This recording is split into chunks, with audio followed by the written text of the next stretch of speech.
여기는 와인 교육 홍보관입니다. 지금 요 앞에 잠깐 이쪽으로 보시죠.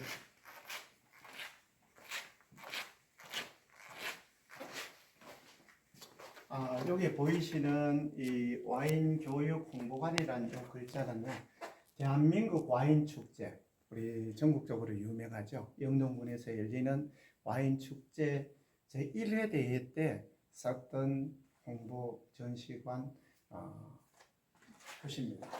그래서 이것들이 축제장에 있었던 거를요, 이동해 와서 여기서 교육 홍보관을 저기서 하고 있습니다. 전시하고 있습니다. 그래서 우리가 여기 보시는 것들은요, 2008년도에 구축이 됐던 교육 홍보 와인 양조와 와인 자체의 교육을 할 수 있는 그런 공간입니다. 이쪽은 세계적으로 유명한 와인들에 대해서 소개하고 있고요. 같이 좀 한번 둘러보시죠. 포도 자체를 소개하는 겁니다. 그래서 여기 보시면 포도의 기원과 역사. 포도는 우리 인류하고 1억 3천만 년 전부터 사용해 왔고요. 우리나라 역사 속의 포도도 신사임당님이 그리셨던 포도도라는 유명한 그림이 있는데, 저 포도도는 우리가 머루를 그리신 걸로 보입니다. 그래서 우리가 이 포도가 있는데요, 우리나라에서 머루라로 딴 이름으로 불리는 저 머루는요, 세계적으로 유명한 와인 양조용으로 쓰이는 그 까베르 소비뇽하고 유전자적으로 거의 90% 이상 유사한 품종입니다. 그래서 우리 머루를 잘 개발하면, 잘 이용하면 좋은 와인을 만들 수가 있고요. 이 포도가 보면 유럽계, 아시아계, 아메리카 이렇게 나누어져 있습니다. 그래서 보면 유럽계 원생종이 아시아계로 오기도 하고, 아메리카 원생종이 지금 아시아로 들어와 있습니다. 그리고 이 와인을 우리가 만들 수 있는 포도 재배 가능 지역이 남반부하고 여기 북반부하고요. 남반부 요 지역에 이렇게 두 군데를 나눌 수 있습니다. 그래서 우리나라 같은 경우는 이제 요 지도에 보면 거의 포도를 재배할 수 있는 구간에 들어가 있고요. 와인을 양조할 수 있는 그런 재료가 생산이 되어 있습니다. 여기는 포도 자체에 대한 성분에 대한 내용들입니다. 보시면 일반적으로 수분이 81%좀 되고요. 각종 미네랄 이런 성분들이 있는데요. 우리가 주목해야 될 부분은 바로 폴리페놀계 화합물입니다. 이런 거는 탄닌, 카테킨, 라스베라톨 이런 것들인데요. 특히 우리가 포도 효능 중에서 제일 중요시한 것이 항암성입니다. 항암성은 여기 폴리페놀계 화합물 중에서 라스베라톨이라는 성분이 있는데요. 이 라스베라톨 성분이 항암성에 굉장히 좋은 것으로 알려져 있습니다. 그리고 여러분들이 포도를 많이 드시면 포도의 붉은 기운이 심장병 예방에 큰 도움이 됩니다. 그리고 여기는 포도의 일성에 대해서 소개를 해놨습니다. 보통 지금 우리가 7월 달인데요. 7월 달에는 우리가 여기에서 이제 색깔이 포도 알이 이제 굵어지면서요, 변색기로 이제 들어가면서 이제 8월 말부터 9월 초에 포도를 수확하게 됩니다. 이쪽 공간으로 오시면 여기는 와인 제조 과정을 설명하고 있습니다. 맨 처음에 있는 것이 우리가 적포도죠. 레드 와인이라고 그러죠. 레드 와인. 두 번째 중간에 있는 것이 화이트 와인. 그리고 스파클링 와인, 샴페인이라고도 하죠. 그냥 스파클링 와인. 그 다음에 아이스 와인을 만드는 제조 공정을 설명하고 있습니다. 영동에는 레드 와인, 화이트 와인, 스파클링 와인, 아이스 와인 모두 생산하고 있습니다.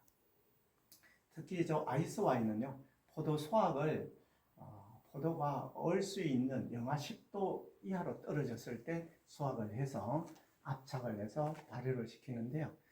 이렇게 만드는 게 아이스 와인의 전통 아이스 와인의 양조 방법인데, 우리나라 같은 경우에 8월 말에 포도를 수확해야 되는데 이것이 영하 10도까지 떨어지려고 그러면 12월 달까지 달아나야 됩니다. 그렇게 하기 어렵기 때문에 8월에 수확을 해서 냉동 창고에 보관을 하면서 포도를 얼린 상태에서 겨울이 오면 양주를 하게 되면 아이스 와인 제조가 가능합니다. 자, 그리고 우리 영동 와인의 화이트 와인 지나서 스파클링 와인도 유명한데요. 이 국내에 생산되는 스파클링 와인 중에서 샤인 마스카스로 만드는 스파클링 와인이 우리 용산면에 있는 미르아토에서 생산되고 있습니다. 굉장히 많이 생산돼서 잘 팔리고 있고요. 매출액이 한 9억 개 정도 도달할 정도로 인기가 좋습니다. 여기는 와인을 양조할 때 쓰이는 미생물에 대해서 소개를 하고 있습니다. 그래서 포도에 우리가 당분을 탄수화물이라고 그러는데요. 효모가 당분을 먹고요. 알코올 발효를 해서 에틸 알코올을 만듭니다. 알코올이라고 그러죠. 이게 우리 술이 되는 이유가 되고요. 두 번째는 우리가 유산균을 키울 수 있습니다. 유산균은 우리가 포도가 달콤 새콤한데 달콤한 성분이 효모가 먹어서 술이 되고 난 다음에는 유기산 신맛이 남아 있어서요. 신포도주가 됩니다. 너무 셔서 먹기에 힘드는데 이 유산균을 접종해서 키우면 말로락틱 발효라 그래서 유산균이 크면서 사과산이라는 신맛이 강한 신맛을요, 부드러운 신맛을 가진 젖산으로 전환시켜 줍니다. 이게 말로락틱 발효인데요. 여기에 유산균이 쓰이고요. 밑에 곰팡이를 사용해서 또 술을 만들 수가 있습니다. 귀부 와인이라고 불리는 건데요. 우리가 포도에다가 곰팡이가 자연적으로 크게 되면요, 요게 보틸리스 시네라라는 곰팡이인데 크게 되면 포도에 조그만 구멍들이 뚫리면서 해가 떴을 때 수분이 날아가면서 포도가 농축이 됩니다. 그렇게 된 것들을 우리가 원료로 쓸 경우에 기부 와인이라고 만들어집니다. 우리가 기부란 뜻은요, 귀하게 썩었다. 부자가 썩을 부자입니다. 귀하게 짜 썩을 부자. 귀하게 썩은 포도를 원료로 써서 만든 포도주인데요. 굉장히 맛과 향이 진한 걸로 유명을 하고요. 국내에서는 아직 기부 와인이 생산되지 않고 있습니다. 왜냐하면 기부 와인을 만드는 기술 자체가 아직 시도를 안 했기 때문에 아직 생산을 안 하고 있는데요. 아마 조만간 생산이 될 거로 보입니다.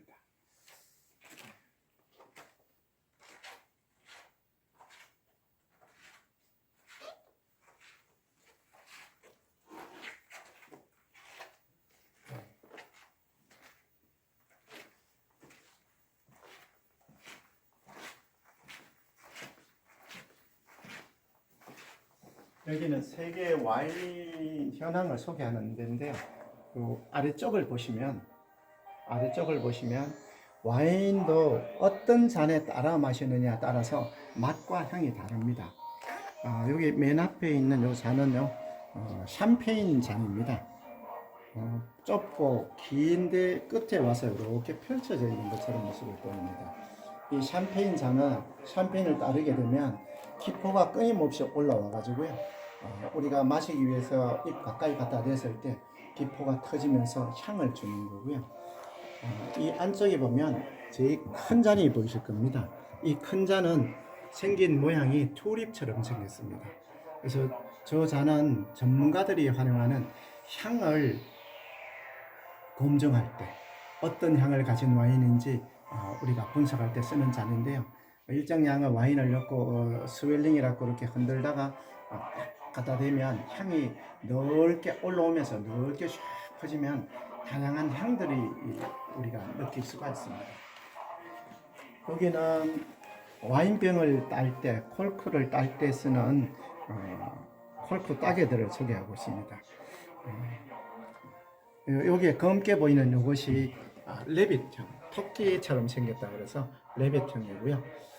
또 여자 모양을 하고 있는 것들은 이거는 버터플라이라고 그러는데, 여기 스크류를 돌리면 뺏기 위해서 팔을 벌렸다 내렸다 하는 나비 날개짓하고 비슷하다 그래서 버터플라이라고 합니다.